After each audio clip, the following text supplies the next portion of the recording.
ماہ رمضان کا چاند ظاہر ہو گیا، صرف 70 بار پڑھ لو۔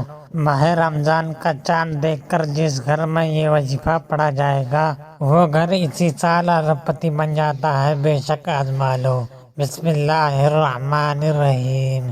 محترم ناظرین، السلام علیکم۔ آج ماہ رمضان کا چاند ظاہر ہو گیا۔ آج یہ وظیفہ پڑھ کر 400 کروڑ بھی مانگو گے تو اللہ تبارک و تعالیٰ اپنے فضل و کرم سے آپ کو عطا فرمائے گا۔ نصیب ایسے چمکے گا کہ دیکھ کر آپ کے رشتہ دار بھی حیران رہ جائیں گے۔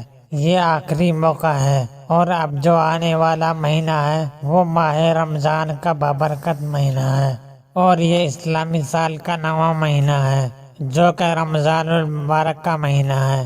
اللہ والے فرماتے ہیں کہ اس مہینے میں کثرت کے ساتھ استغفار کرو تاکہ تمہارے پورے سال کے گناہوں کو اللہ تبارک و تعالیٰ معاف فرما دے اور ایک نئی زندگی کی شروعات ہو جائے۔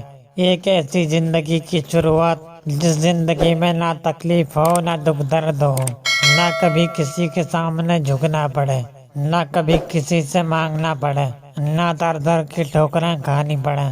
تو ان سارے مسائل سے نکلنے کے لیے یہ وظیفہ پڑھ لو۔ برسوں کی ادھوری حاجتیں، برسوں کی ناممکن خواہش آج پوری ہو جائیں گی۔ برسوں کے ادھورے کام آج پورے ہو جائیں گے، بگڑے ہوئے کام بن جائیں گے، کیونکہ یہ وظیفہ اتنا طاقتور اور اتنا پاورفل ہے۔ جس گھر میں آج اس وظیفے کو پڑھ لیا جائے گا اس گھر کے کونے کونے سے غربت ختم ہو جاتی ہے۔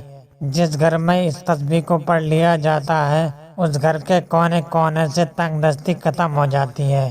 جس گھر میں اس پاورفل تسبیح کو پڑھ لیا جاتا ہے اس گھر کے کونے کونے سے جادو کے اثرات ختم ہو جاتے ہیں، جنات کے اثرات ختم ہو جاتے ہیں۔ اس گھر کے کونے کونے سے بندشیں اور رکاوٹیں ختم ہو جاتی ہیں۔ اس گھر کے کونے کونے سے نحوستیں اور بے برکتی ختم ہو جاتی ہے، اور اس گھر میں رحمتوں اور برکتوں کی موسلادھار بارش برسنا شروع ہو جاتی ہے۔ جس گھر میں یہ وظیفہ پڑھا جاتا ہے، جب آپ کے ملک میں ماہ رمضان المبارک کا چاند نظر آ جائے تو آپ نے دنیا جہان کے تمام کام چھوڑ کر اس وظیفے کو لازمی پڑھنا ہے۔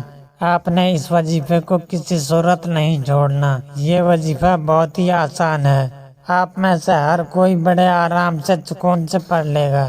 وقت کی نزاکت کو مد نظر رکھتے ہوئے آئیے ناظرین آج کے اس عمل کی طرف چلتے ہیں، لیکن اس سے پہلے آپ سے گزارش ہے کہ اگر آپ اس چینل پر نئے ہیں اور آپ نے ابھی تک اس چینل کو سبسکرائب نہیں کیا تو خدا را اس چینل کو ابھی سبسکرائب کر لیں، کیونکہ ایسے بہت سے وظائف، بہت سے اعمال آپ کے حوالے ڈیلی پیش کرتا رہوں گا۔ اب عمل کیا ہے؟ ماہ رمضان المبارک کا چاند دیکھ کر یا چاند کی خبر سننے کے بعد باوضو مصلی پر بیٹھ کر آپ نے سب سے پہلے 3 بار نبی کریم صلی اللہ علیہ وسلم کی ذات اقدس پر درود پاک پڑھنا ہے۔ درود پاک آپ کوئی سا بھی پڑھ سکتے ہیں۔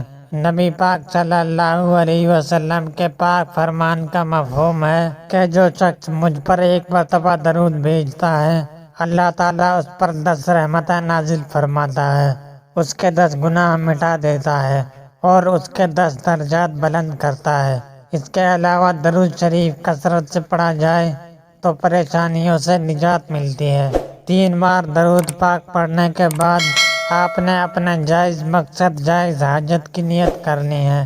جو بھی آپ کا مقصد ہے، جو بھی آپ کی حاجت ہے، اس کی نیت کرتے ساتھ ہی فوری طور پر آپ نے ایک بار اعوذ باللہ من الشیطان الرجیم بسم اللہ الرحمن الرحیم پڑھ کر وظیفے کا آغاز کرنا ہے۔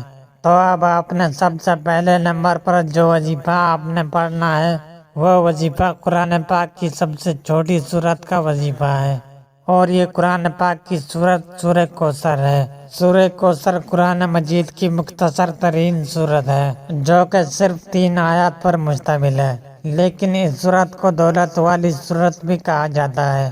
اگر آپ بھی اپنے رزق میں برکت اور وسعت چاہتے ہیں تو آج سورہ کوثر کو پڑھ لو، تقدیر ایسے بدلے گی کہ آپ حیران رہ جائیں گے۔ سورہ کوثر آپ نے کتنی بار پڑھنی ہے یہ سمجھ لیں۔ سورہ کوثر کو آپ نے صرف 70 بار پڑھنا ہے، آرام سے پڑھنا ہے، ٹھہر ٹھہر کر پڑھنا ہے، جلد بازی نہیں کرنی۔ جب آپ 70 بار سورہ کوثر پڑھ لیں تو اس کے بعد آپ نے دوسرے نمبر پر کون سا وظیفہ پڑھنا ہے؟ آپ نے دوسرے نمبر پر اللہ رب العزت کے ایک خاص اور بابرکت نام کو پڑھنا ہے۔ وہ نام یا باسطو ہے۔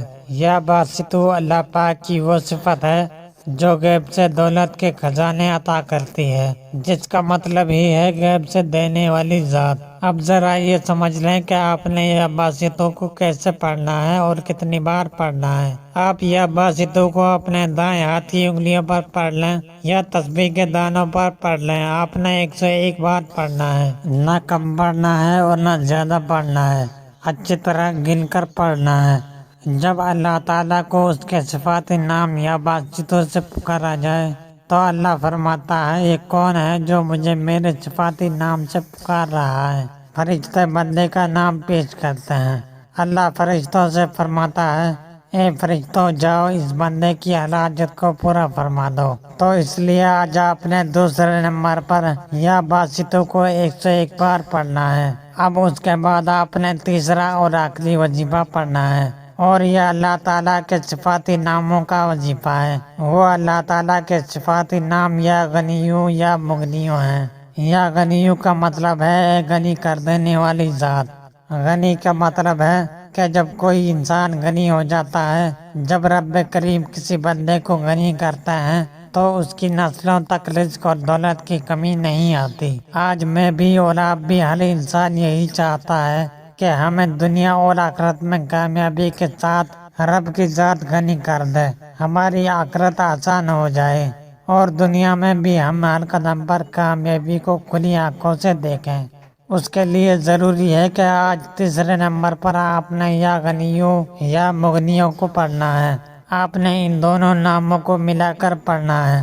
کیسے پڑھنا ہے اور کتنی بار پڑھنا ہے، توجہ کیجیے۔ آپ یا غنیوں یا مغنیوں کو ہاتھ کی انگلیوں پر پڑھ لیں یا تسبیح کے دانوں پر پڑھ لیں، آپ نے 100 بار پڑھنا ہے، یعنی کہ ایک مکمل تسبیح آپ نے پڑھنی ہے۔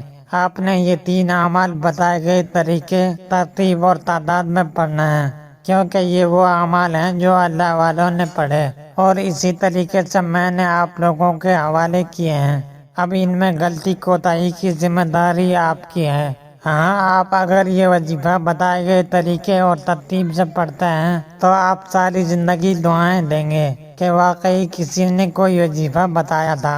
وظیفہ عمل ہوتے ہی آخر میں پھر سے 3 بار درود پاک لازمی پڑھیے، جو آپ نے عمل کے شروع میں پڑھا تھا۔ اب آپ کا وظیفہ مکمل ہو چکا۔ وظیفہ مکمل ہوتے ہی آپ نے فوری طور پر اپنے گناہوں کی سچی توبہ کرنی ہے، پھر ضد کر کے مانگے۔ آپ جو مانگیں گے، جتنا مانگیں گے، میرا رب بہتر نہیں بہترین سے نواز دے گا انشاءاللہ۔ دعا ہے کہ رب کریم میرا سنانا اور آپ کا سننا اپنی بارگاہ الہی میں قبول و منظور فرمائے، جو مانگا مقدر فرمائے، جو نہیں مانگ سکے بن مانگے عطا فرمائے، آمین۔ محترم ناظرین، اپنے رزق میں برکت اور وسعت کے لیے اللہ تعالیٰ کے 99 ناموں سے کوئی ایک نام کمنٹ میں ضرور لکھیں۔